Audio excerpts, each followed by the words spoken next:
Hello everyone, Namaste, and this is me Shreya. And today I will be moderating this webinar session. Uh, I really hope you all are well and safe during this time of pandemic. And today we are here presenting you the Earth Day webinar on bringing together the essence of Earth Day and climate action. Today we'll be talking about the Earth Day things, the climate action, and how people were inspired to take those actions. And My name is Shreya again, and now I work as National Network Coordinator at Nepalese Youth for Climate Action, and also I'm pursuing my bachelor's degree in environmental science. And today, NYCA and Earth Day Network Nepal is the organizers of this event, and NYCA is basically a youth coalition of Nepali youth and youth groups tackling climate change that is defined as the biggest challenge of our generation. And we do have around active chapters throughout Nepal, and we operate through them. And caring for climate is caring for ourselves has been our motto since today, till date. And talking about today's webinar, we'll be talking about the Earth Day, and the topic is bringing together the essence of Earth Day and climate action. Earth Day has been recognized as the global day of solidarity when peoples of the cities and of the globes they come together in solidarity for environment. This day has been recognized as citizens of the world come together for calling for actions to innovation, transformations, and ambition for the better world that we need. And Earth Day has been celebrated since 1970, and this Earth Day 2020 marks the 50 years anniversary of Earth Day. And every year it is celebrated with different themes. And the theme of Earth Day 2020 is climate action, and climate change is has been an existential threat to the peoples, and also uh, in 2020 the uh, countries are to submit their national climate action plans in line to achieve the Paris Agreement. And also this pandemic we are going through now, it has been recognized as a wake-up call for us, because there were many series of hottest years, the pollution levels were so high, and the rate of extinction of biodiversity, those all were at the highest peak. So this pandemic is also told as it is a wake-up call for us to change our behaviors and to change our the way that we act on our nature. And the main objective of this webinar is to bring peoples from around the different places and to have that interesting discussion. Today we have our respected man, Miss Karuna Singh from Earth Day Network Nepal. He is also now serving as the regional director for Earth Day, and we will be having her uh, throughout the webinar. The webinar is like the half an hour will be about the discussion, and ma'am will be giving her presentation, and next 15 minutes will be followed by the discussion, and we will wrap up in the last 5 minutes. So stay tuned and as be with us during this half 1 hour. And but now I would like to ask Pratigya to give her a small introduction. Okay. So yeah, hello everyone. Namaste. I am Pratigya Vishal from Nepal. I am recently doing my undergraduate degrees in environmental science, and also I am working as a country manager for Earth Day Network Nepal since a year. So talking about Earth Day Network, it's an international NGO which is based on Washington DC and is doing environmental conservation initiatives since 50 years from now. And more highlights its establishment and the journey of EDN will be given by our guest, Mrs. Karuna Singh. It's, as I've already said, that it's been a year since the EDN Nepal chapter was initiated. And since then, we have been actively working in mobilizing the youth groups or students or children from in and out of the Kathmandu Valley, as I'm especially based on Kathmandu. So we have been involving in different environmental conservation initiatives, be it from small to the youth initiatives, because we have a common motto that small initiatives can definitely bring a huge difference. So we are focusing on the initiatives like cleanup campaigns, like plantation drives, awareness programs on major burning issues in today's world, like plastic pollution or let's say climate change and other environmental crises that the world is facing through the small initiatives by a joint effort of all. So major parts of about our journey this whole year is major parts of our programs included awareness programs on by organizing different workshops or events and stuff. So we basically focused on awareing the people or students or youths on climate change and 3R principles of plastics, as plastic pollution has been a major problem in today's world. So, and also we have been organizing workshops by partnering with the potential organizations of Nepal, like NYCA we have, and YFeed, and other potential organizations we are partnered with, so that we can bring up a joint effort to do something for the sake of our community, so that we can something in our community level and taking it to a nation and to the world and saving the planet as well. So these are some of the programs that we have been doing. And also apart from these small initiatives, we have been involving ourselves in organizing different dialogue programs by involving different NGOs, stakeholders, policymakers, political leaders all together, so that we can bring up a draft agendas or let's say statements from all the people that we have, so that their voice says gets addressed and their issues, the issue that they're facing goes to a particular authority, so that they can be worked on or can be highlighted. So we have worked in bringing up the climate change and disaster risk reduction and different issues that we have been facing in terms of sustainable development goals in achieving sustainable development goals. And recently, we have pulled off an event called Kathmandu Climate Talk 2020 by inviting the different speakers from the country and also from India. And this event was a joint effort of talking about the climate issues in and out the, so that we can definitely drive attention of the people that how essential is saving and how essential it is to now act upon the climate crisis that we're facing.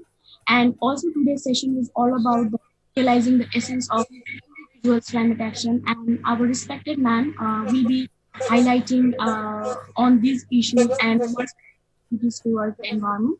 So with this, I'd like to request Shreya to take the talks forward. Thank you. Yeah. So thank you so much, Pratigya. That was a wonderful introduction of yours and also the Earth Day network. And now we will be showcasing a small video of on the Earth Day. And so here it begins.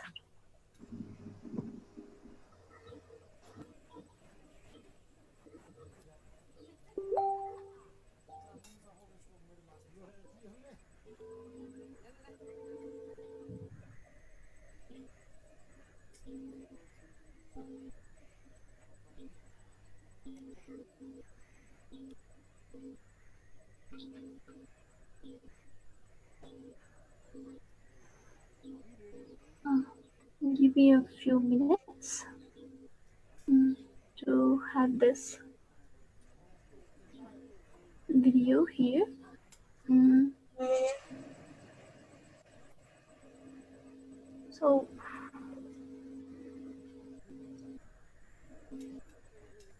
mm,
okay, I haven't shared the screen here.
So that was an insightful video of our day.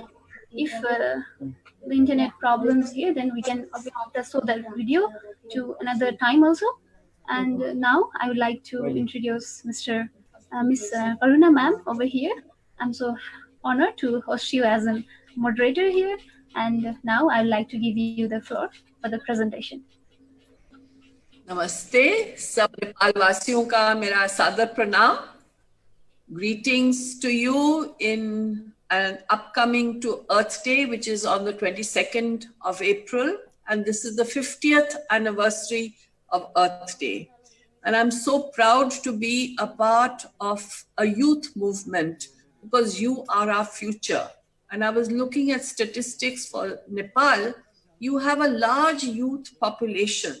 And as I tell people always, we people at the age of 60 and 70, our lives are just a few years more, but you have a long life ahead. So do something for the environment for your own good. So beginning with the first Earth Day, the first Earth Day happened in 1970. There was a US Senator called Gaylord Nelson, and he realized that nobody was focusing on the environment. There was Rachel Carson's book, Silent Valley, that was out, but nobody had really focused on the fact that pollution was taking place, that what we are spewing into the atmosphere is going to come back and be harmful to us. So that time, whenever there was a factory and there was thick smoke coming out of the chimneys, people never thought it was anything bad. They thought this is the essence of good luck. It means that all our menfolk, our fathers, brothers, everybody can get a job over here.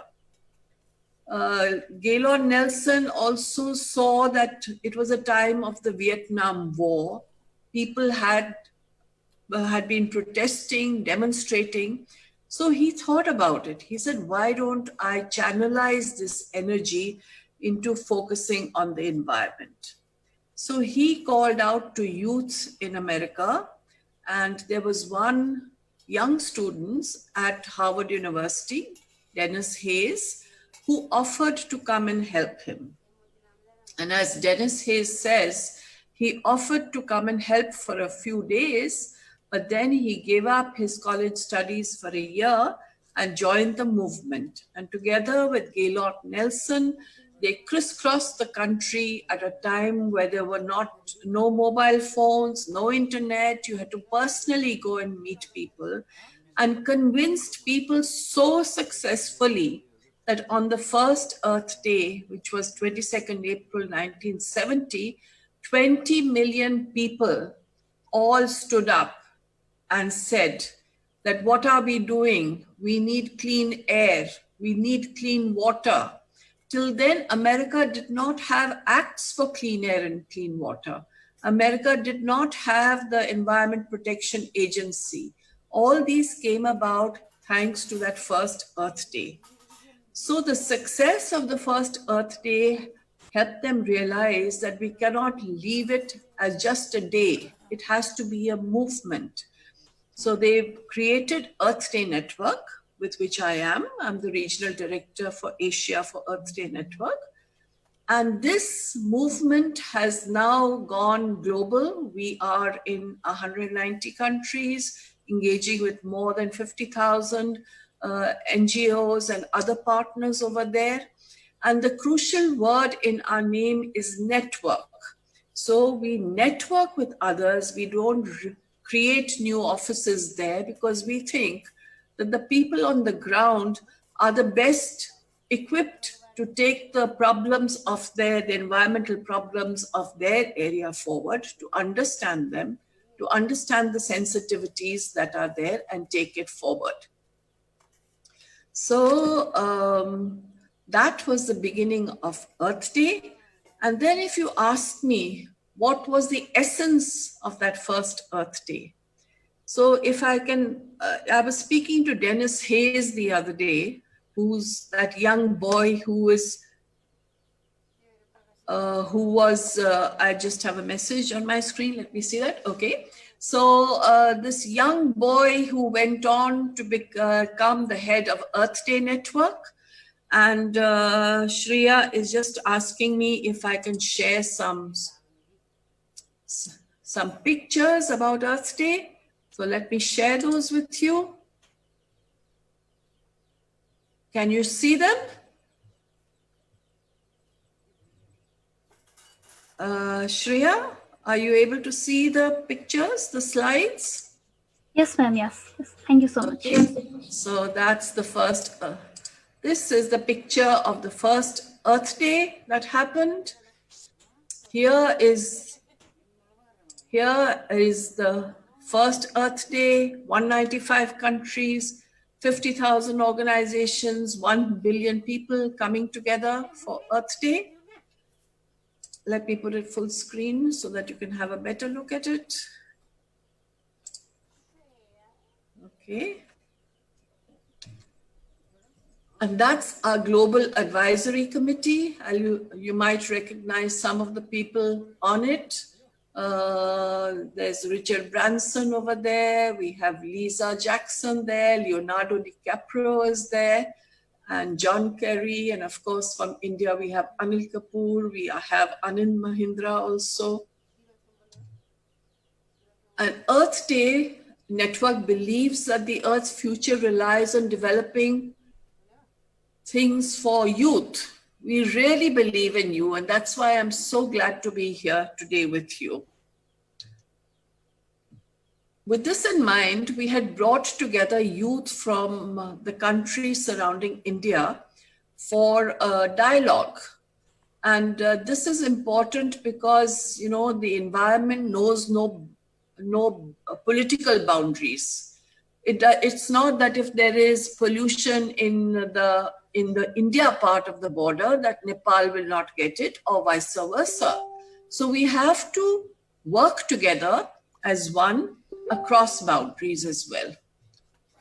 So this is Earth Day every day, which you just saw over that, what we really do and what we're doing for it. And these are some of our ongoing programs. I'll be happy later, even offline, to give you more details about these. So the important thing for youth is to adopt a low carbon lifestyle.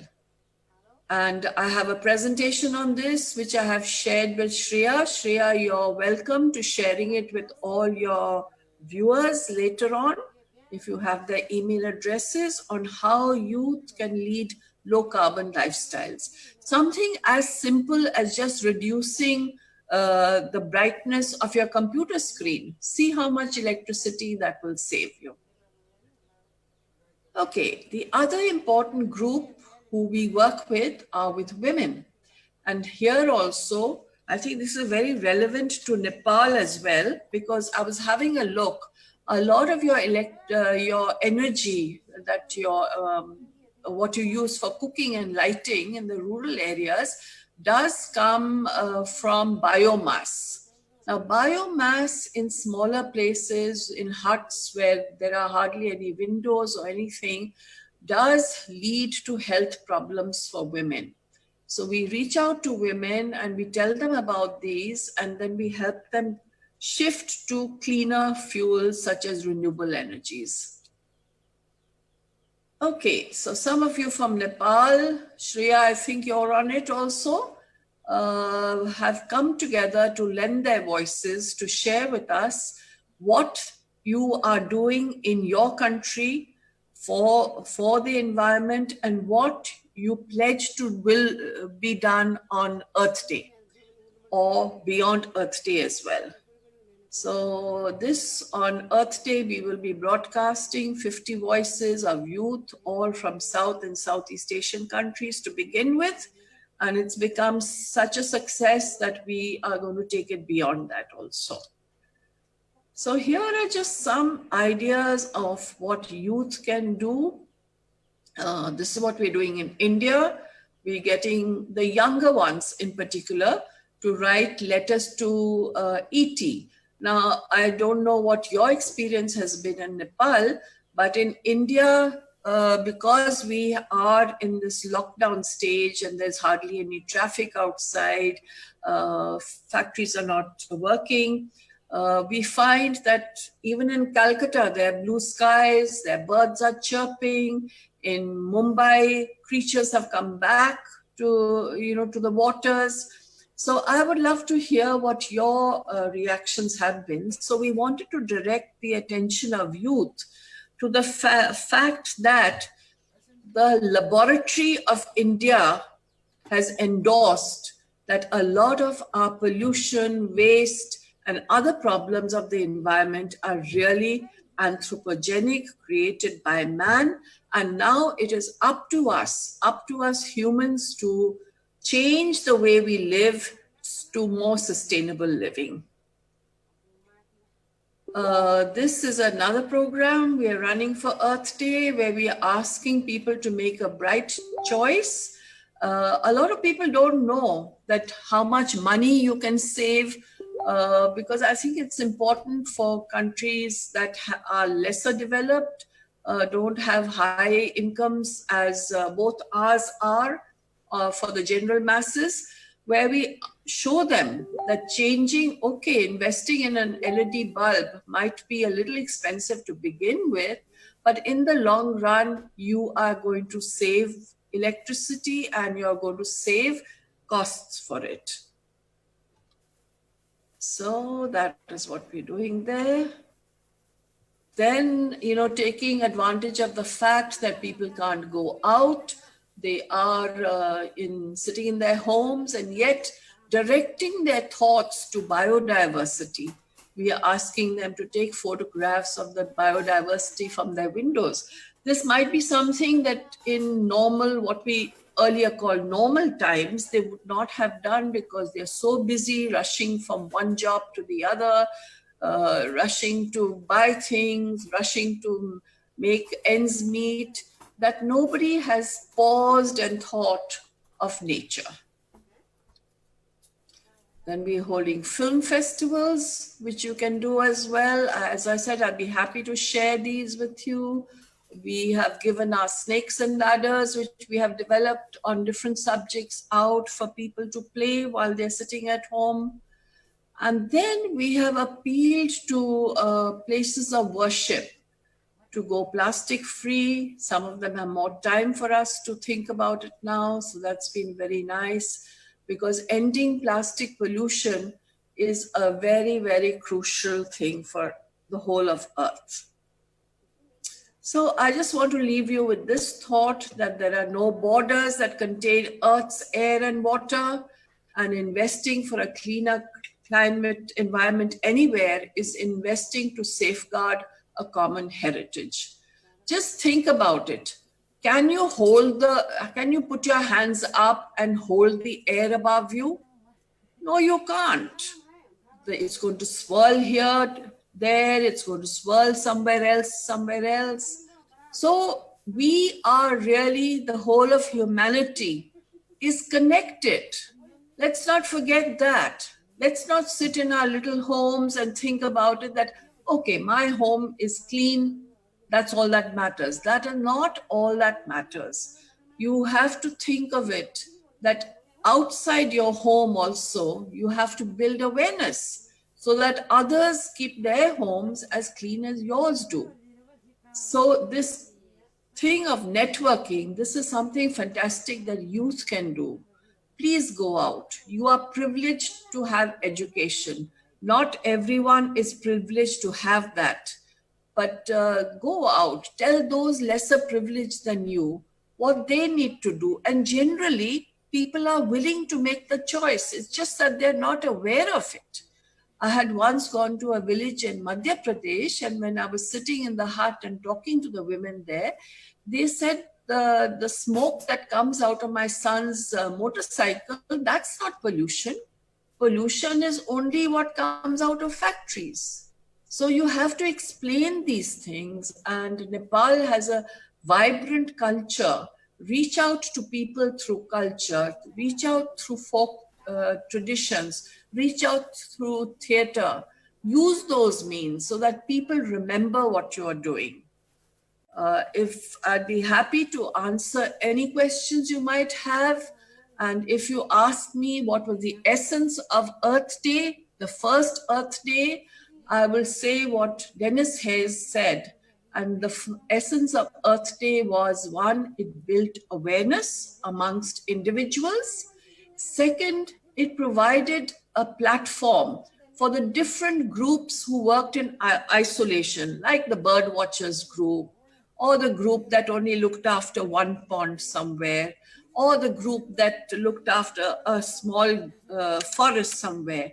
It provided a common platform for all these different groups to come together to work individually and yet together for one common cause. And as I always say that, we are earthlings first. Before I am somebody from Alipur or Calcutta or India or Asia, I am an earthling. Let's not forget that, because Earth is going to exist whether it gets very hot or not, or freezes or not, just as other planets exist. But can you and I, can humanity exist? So when we think of Earth Day, let's not say save Earth. Say, let's save ourselves and let's save the home that we live on. So Shreya, up to you. Any questions you might have, I'll be happy to answer them. Yes, so thank you so much, ma'am, for that wonderful presentation. As you said, we are some like hotlings before we are anyone individuals, and as you said, also Nepal is so rich in cultural heritage, and many peoples are so bound to get education also, and we as youth we have that potential to reach to the peoples and inspire them, and so. I have we have got few questions here in comment, so that I would like to direct that questions to you. The first question is from Mr.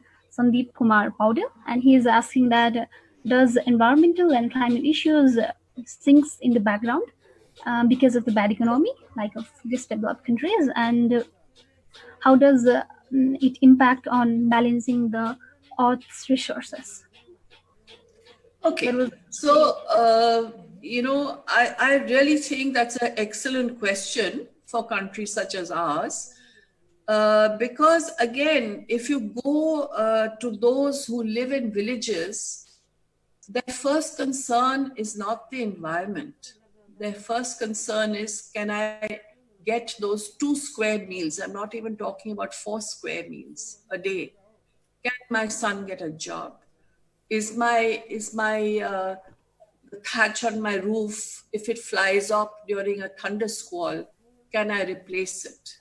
So they always say that environmental issues are the luxury of the rich. And that is true, because what happens if Calcutta or Delhi gets hotter? Then I'll just add another air conditioner, isn't it? yeah, But it is those in the rural areas who will suffer the most from climate change, because harvests will not come at the time they should come. The rain will come at the wrong time when the grain has ripened and not at the time when they're sowing the paddy. So we have to help these people. Secondly, our policy has always been that we help people understand the economic benefits of doing something. For example, we have a program ongoing where we gift fruit trees to areas that are drought prone in particular. So when we go to these areas, we notice that a lot of them cut down the mature trees for firewood. And you can't blame them. They don't have money to buy a gas cylinder or something. What can they do? So we explain to them that let this guava tree grow, let it to maturity. In four years' time, when it bears fruit, so much of it can be used for the family for nutrition, and very importantly, so much you can sell and get some money. So the economic benefit has to be looked into when we are dealing with people on the grassroots level. That is very important. We cannot just say be environment friendly without giving them, ways of doing that, which are, economical for them. I can speak for India. There are a lot of programs we have which the government has been running, which could benefit people. But then when we went to a village in Madhya Pradesh and we spoke about to the sarpanches over there about going for solar, they didn't know how to borrow the money from the banks. And the banks that were supposed to give them those loans were not able to reach these groups. So we were what we call in India ghataks. Like in marriages, you have a ghatak, matchmakers. So that is what we did. So our role has been to facilitate. There are so many policies, so many schemes, so much going. We just have to help people understand and then get the benefits. Yeah. Thank you so much, ma'am, for responding to that question. As you said, also it's the vulnerable peoples who are always backward, and they have contributed least to the problems, but they are always the front line to bear those impacts.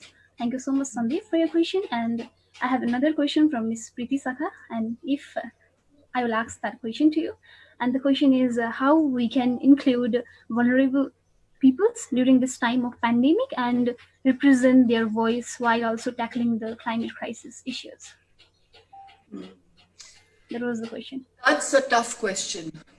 That really is a tough question.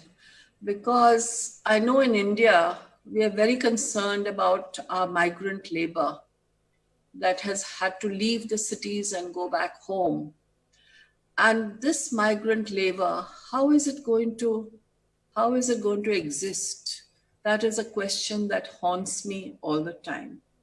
So I've asked my friends that, go out. Remember that panwala that sat outside your house, who has to shut shop there? Remember that chaiwala? Give them money so that they can tide over this time. But it's very tough. I would love to ask you that question. What do you think can be done? I would benefit from your answer because this is really something that haunts me. You see, in America, for instance, they are reaching out to restaurants that have shut down, that have employed waiters or cleaners or cooks or whatever it is. And they are putting money into their bank accounts. But not everyone at that level in India has a bank account. So how are you going to reach them? This, I would love to have an answer from you people. Yeah. uh, yes, let's talking about both about this pandemic and climate crisis issues. It's the poor people who are the most vulnerable ones, and the situation, the socioeconomic conditions of both India and Nepal, they are similar, and the peoples who should work daily to earn their daily food, and most of the people during this time also they don't have the roof to live under. It will be so hard to represent all of them while tackling this both pandemic and climate crisis issues, and also there is another economic crisis issues. And so what I think as an individual level is that while we are talking about different problems and different other things, we should know the main causes behind that, and we should know who are the most impacted ones so that we can reach to them directly. And so because and most of the now also there are different online funding campaigns also that are being directly directed to the vulnerable peoples who don't have the daily foods and who don't have the roof to live in. And also in Nepal also it was there was very short time when the government announced the lockdown, so that many peoples they can't go back to their home. And now there is lockdown everywhere, there is no vehicles, and since people are struggling to meet their daily food demands also, and they are now walking so much long distances to go their home. And yesterday only a man died while doing while crossing a bridge going to this home. Then it is like so hard to represent all those vulnerable peoples, but It's while terrible. yeah, and this is also the issue that our government also cannot solve alone, but we as a society, we as young people, we as citizens of this earth, we should help and support everyone, because this cannot be alone tackled by the government or tackled by a local authority. It is all of us. We all of us are in the same boat, and we all of us should support peoples, the needy ones, the vulnerable ones, on our capacity and capabilities. I think that. Shreya, I absolutely agree with you. Thank you for so succinctly putting it. And I would say the same is for India. Our governments are doing fantastic work. There's no doubt about that. But others have to help them out. They can't do it alone. It's just not possible. I'm happy to say that a lot of people have come forward, are organizing things for the needy, but nothing is enough. So their problems still haunt me. I still think, how can I reach every person who has a problem? I can't, but I will try. Let me just say that I will try. And so I think we should move to the next question. The another question is from Mr. Himanga Gautam, and he is asking that if the Earth Day Network does anything in mitigation of electrical waste. Of e-waste, yes, definitely. So in fact, on Earth Day itself, we are launching a campaign with an organization called Hula Deck. So and we are asking people to use the lockdown period to segregate the e-waste that has been lying with them. I for one will say I did that. I had a storeroom that I hadn't opened for 30 years. Every day I would say not today, tomorrow, but now I had the time. I opened it, and I found that there was old things like old mixers, toaster. There was a computer which I couldn't use. So Hula Deck will come and pick up those things, and they will handle the e-waste scientifically. Because you do know that these people who buy your second-hand phones and everything, they may end up spending more money on health issues. Because when you open up the instruments, there are a lot of there is a lot of thing that can cause you some harm to your body. So we've been running campaigns for these rag pickers also, where we explain to them that don't do that. Don't do these things of opening up these mobile phones and taking out the lead or the zinc or whatever it is from it, because in the end you will spend more money on your health issues. So I wouldn't say that this is business as usual for e-waste, but there are big starts being made. It's starting from schools, where organizations put up bins, and you're encouraged to bring your old phones or discarded electronic waste and deposit it there. Thank you so much, ma'am, for responding to that question, because the electrical waste, they are generally most toxic also, and they are hard to manage. And so it's not like the biodegradable waste that will be degraded in few years or few months, or not. It's not also like the plastics, because the plastics also, they are non-degradable, but they don't emit that gases or toxic elements when it is exposed, unless it is burnt. But the case of electrical waste is so much of a problem, and in Nepal also we do have that. Thank you so much for responding to that. And another question is from Miss Nisa Subedi. I'll be directing that question to you. And she asks that do you think that if virtual or on this online protest and social media and these campaigns are effective for spreading awareness, as it come upon people's that they will be ignoring this types of topic? Did you get the topic? Definitely. I think the outreach of social media is fabulous, absolutely fabulous.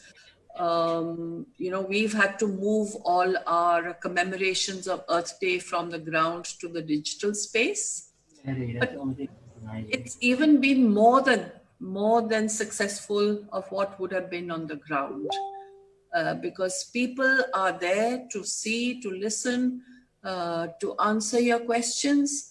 So let me just tell you some of the digital space programs we have. We have concerts by Grammy awardees that will be run.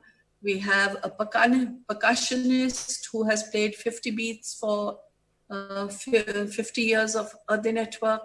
We have a beautiful song called Tiger Tiger, which will be released.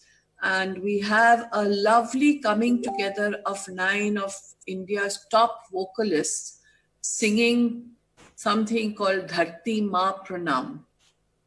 So, directing thoughts back to the fact that in our everyday life, our foundation is forgotten. We've forgotten the dharti on which we exist.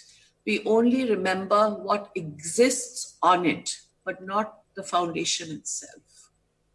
So, again, this lockdown period has been a one of rethinking. Do we really need all that consumerism that we have? Can we see the world around us in its purer form?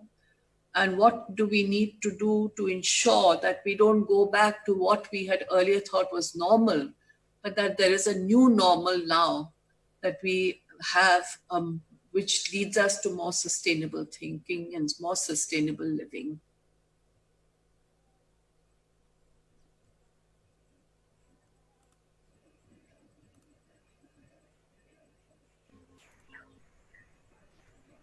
Thank you, ma'am, for responding to that question. Without wasting time, I would like to go for another question. Mr. Sandip Kumar Powder, who asked the first question, is again asking another one. The question is that what if this pandemic is the rehearsal for future large-scale impacts of the climate crisis? Perhaps better Sorry, than can you just repeat that? It didn't come through very clearly. What in this time of pandemic crisis? yeah. I'm saying that what if this pandemic is the rehearsal for future large-scale impacts of climate crisis? Perhaps better than ever, today we see the health of humans and the health of the planet are inextricably linked. For decades, climate scientists have warned of something like COVID-19, and clearly we were not prepared. What will it take to build the resilience for our future? I think that's a brilliant question. Yes. I think that what it'll take is memory. Let's not have a short memory, and when things go back to normal, forget what all COVID-19 has brought to us. And forget that when we see the nature around, when we see the world around, when we see the air quality indexes, I don't know if it's true of Nepal, but the air quality has improved dramatically here.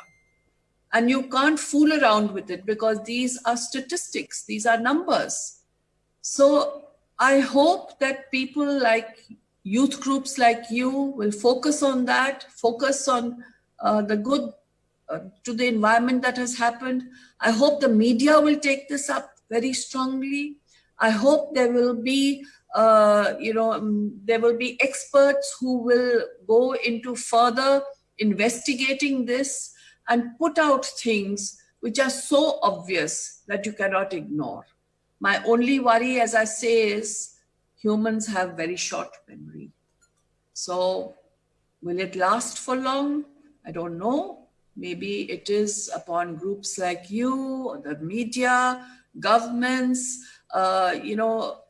people who are in positions to influence, like actors, sports personalities, to stand up and keep reiterating that, see, this is what has to be the normal now. Thank you, ma'am. And so the case has been similar in Nepal also. In decades, we have been seeing the beautiful mountains from the Kathmandu Valley, because the Kathmandu Valley is like in bowl set. So the air pollution, the pollutants gets condensed in the atmosphere, so that it is always foggy and smoggy, and the PM levels, it was quite high than that of the WHO recommended levels. But now the air quality index is also good. That means it is around 50 to 100, which was not before. And uh, it's really like, though the pandemic is affecting us from personal to level to mental breakdowns, but it is doing good things to the environment. I think so. And so, directing to the next question, the another question is from Mr. Suraj Kadir, and he's asking that coronavirus holds key lessons on how to fight climate change. How true is this statement? I can't really comment on that because, coronavirus is still something which is unknown.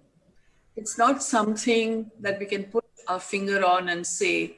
For instance, we can't say, if I got chicken pox, for example, I know that in 21 days' time, I would heal. But with coronavirus, I really can't say when will it end, how will it end, what are the vaccines against it, what could be preventions, is it going to be airborne as well? Some people say yes, some people say no. So commenting on coronavirus is difficult at the moment till we have a clear picture. At the moment, everything is just a conjecture. We really don't know for sure. The US has thought that some anti-malaria medication might work, but there is no sustained experiment that can confirm this into a theory. So we have to wait for our scientific experts to come out with something more definite. Thank you so much, ma'am. I also believe that though the main origin of this virus has not been known till now, though scientists tell that it may be from the bat or maybe pangolins, but what we can learn from this pandemic is that if we wait until we see the impact, if we wait until we see the impact in our door, then it will be so hard and it will be so late to change that and to bring that transformations, which the developed countries like Italy, like Spain, and even US, they, I think, according to me, I think they acted very late, so that which through due to that there has been suffering from thousands of life and crippled economy also. But what this coronavirus teaches us is to take the actions and time, and also that we are not alone in this sport. We all are together in this sport, so that we all need this global solidarity and coordination among each other to solve this both pandemic and also this kind of crisis also.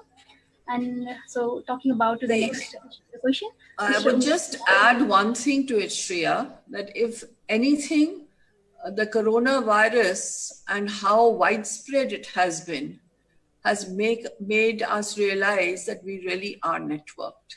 When we talk about, the environment and it's, we are one and the winds from here and the oceans from there will, affect you, a lot of people don't get that picture.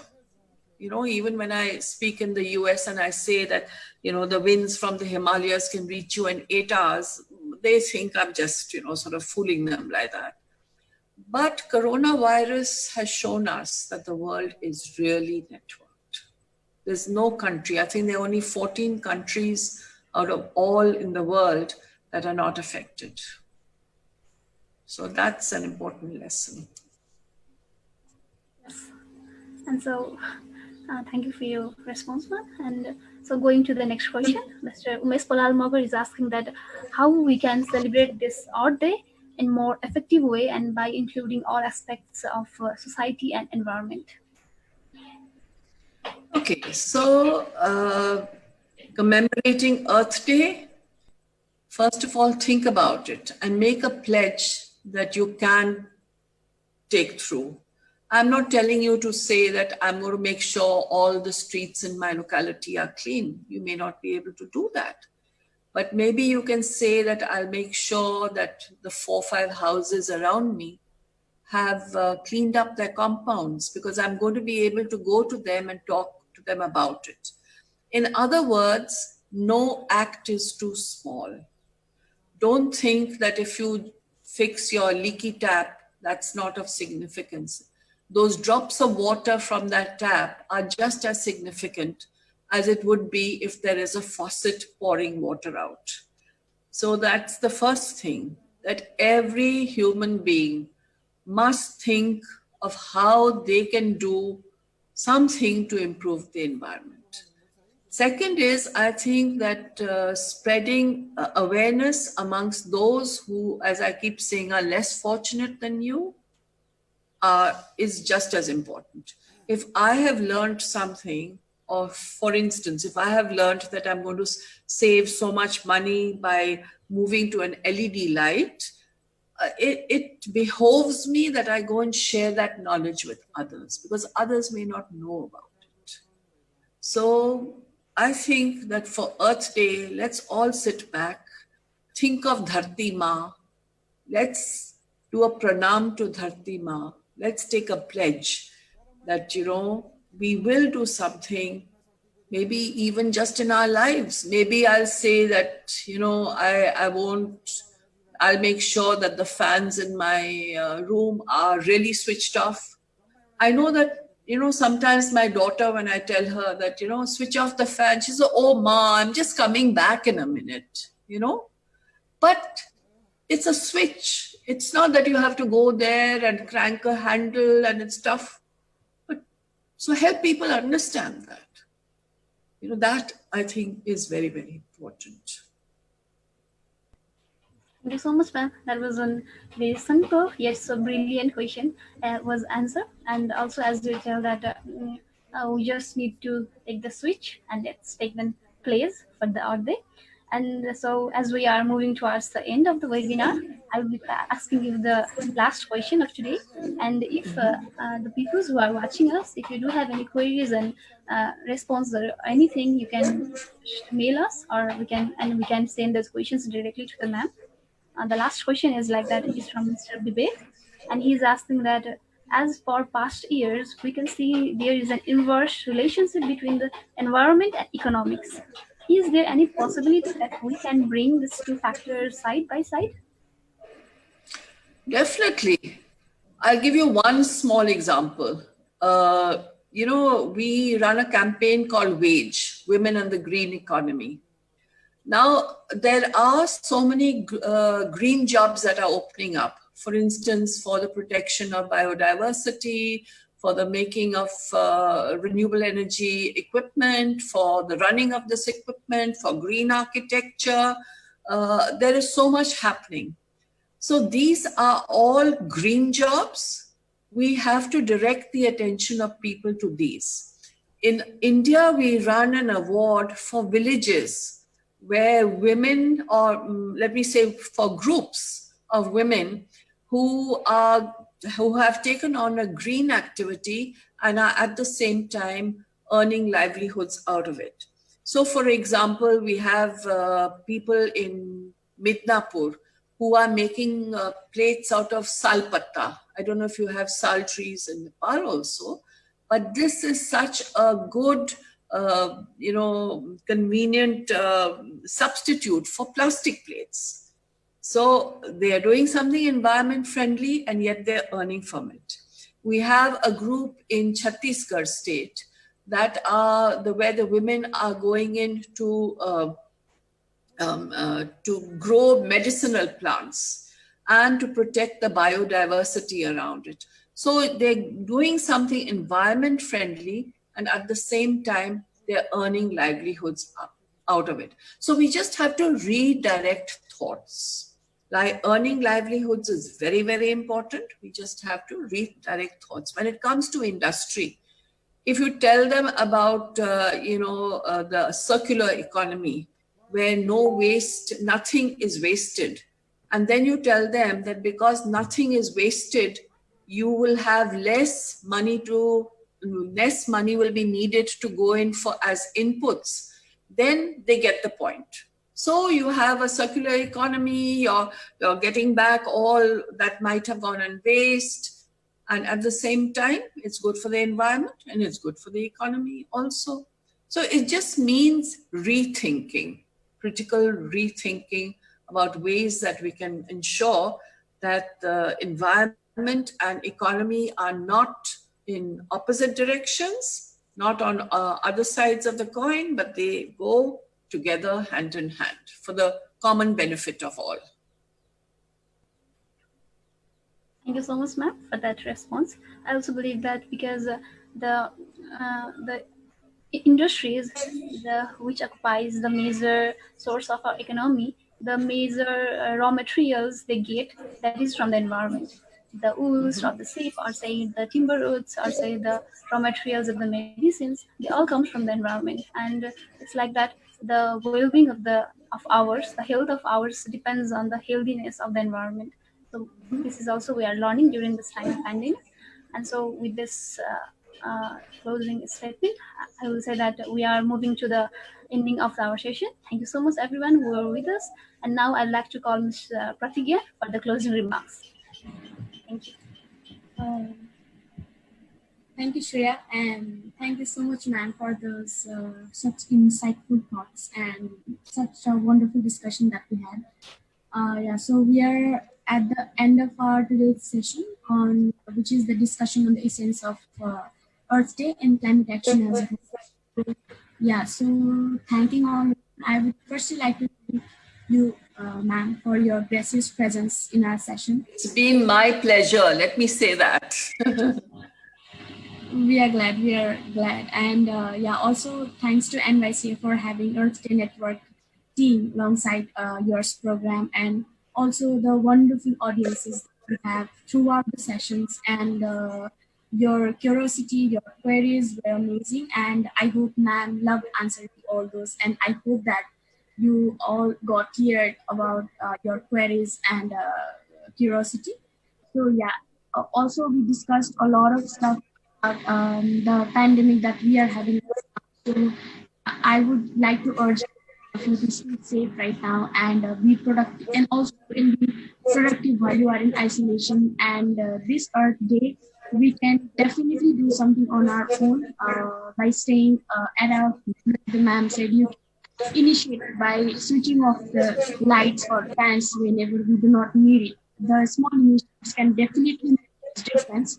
So yeah, we can pledge. We can start by pledging something really small so that it can make a huge difference. So saying this, I would also like to let you all know that we will be coming up with several webinars and programs in upcoming days. So if you have got any ideas on what topics need to be discussed or what is addressed, you guys can definitely email us or send us messages so that we can go along them, and we can come up with those as major discussion topics. So yeah, with this, I would like to conclude this program formally. Thank you once again, everyone, for your support, and thank you so much. Thank you very much. I hope you stay safe, and everyone you Thank you. Thank you so much. Bye-bye. Thank you so much, everyone. Bye-bye. Thank you, Shreya. Thank you so much. Yeah, thank you so much. So, people, stay safe. Take care of yourself. Together, we will fight this pandemic. Thank you.